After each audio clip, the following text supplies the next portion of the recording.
Pemirsa, Indonesia Corruption Watch atau ICW merilis laporan tahunannya hasil pemantauan tren penindakan korupsi pada tahun 2022 yang ditangani 3 aparat penegak hukum, yakni Kejaksaan, Kepolisian, dan KPK. ICW menyoroti kinerja masing-masing aparat penegak hukum dalam menindak kasus korupsi dengan total kerugian negara sebesar 42,747 triliun rupiah.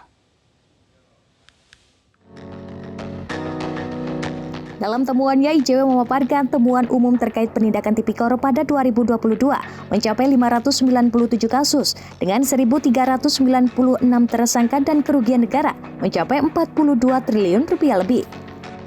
Kasus korupsi mencakup kasus suap dengan besaran 693 miliar rupiah, pungutan liar 11,9 miliar rupiah, dan pencucian uang 955 miliar rupiah.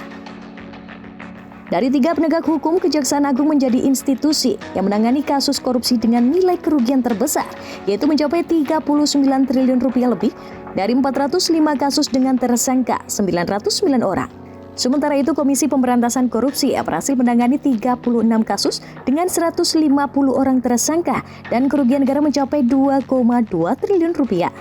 Sedangkan kepolisian berhasil menangani kasus korupsi sebanyak 138 kasus dengan 307 orang tersangka dan kerugian negara mencapai 1,3 triliun rupiah. Dibandingkan tahun sebelumnya, ketiga aparat penegak hukum mengalami peningkatan, dilihat dari banyaknya kasus yang ditangani. Poinnya kalau misal ada dari sisi jumlah perkara atau jumlah tersangka yang ditetapkan itu hampir pasti paling tidak dari pengalaman ICW mengumpulkan data untuk tren penindakan itu memang banyak dilakukan kejaksaan gitu ya, yang mana itu cukup masuk akal karena memang kejaksaan punya kantor sampai ke tingkat kabupaten kota gitu ya, tingkat kejaksaan negeri.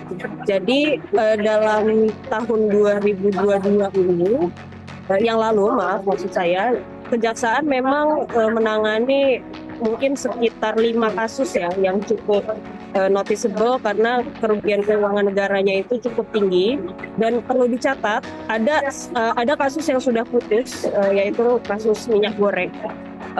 Tapi karena disclaimer-nya adalah karena kasus yang kami pantau itu adalah tingkat penyidikan. Jadi kalau ada gap gitu ya antara dugaan kerugian keuangan negara yang muncul di tingkat penyidikan dengan yang kemudian diputus di pengadilan, ada perbedaan, itu memang tidak tergambar gitu karena itu kami fokusnya masih di penyidikan. Sementara itu, dalam survei Lembaga Survei Indonesia yang dilakukan di bulan Januari hingga Februari 2023 menunjukkan tren kepercayaan terhadap lembaga dalam penegakan hukum cenderung meningkat. Kejaksaan Agung menjadi lembaga yang paling dipercaya dalam penegakan hukum dengan total 72% responden, dengan rincian 11% sangat percaya dan 61% percaya. Di bawah Kejaksaan terdapat Pengadilan 71%, KPK 71%, dan Kepolisian 64% responden yang menjadi lembaga yang dipercaya dalam penegakan hukum. Meningkatnya kepercayaan publik terhadap lembaga hukum tentunya harus diiringi dengan peningkatan kinerja dari para aparat penegak hukum sehingga dapat menciptakan pelaksanaan pemerintahan dan pergerakan ekonomi yang lebih bersih. Tim Liputan Media Group Network.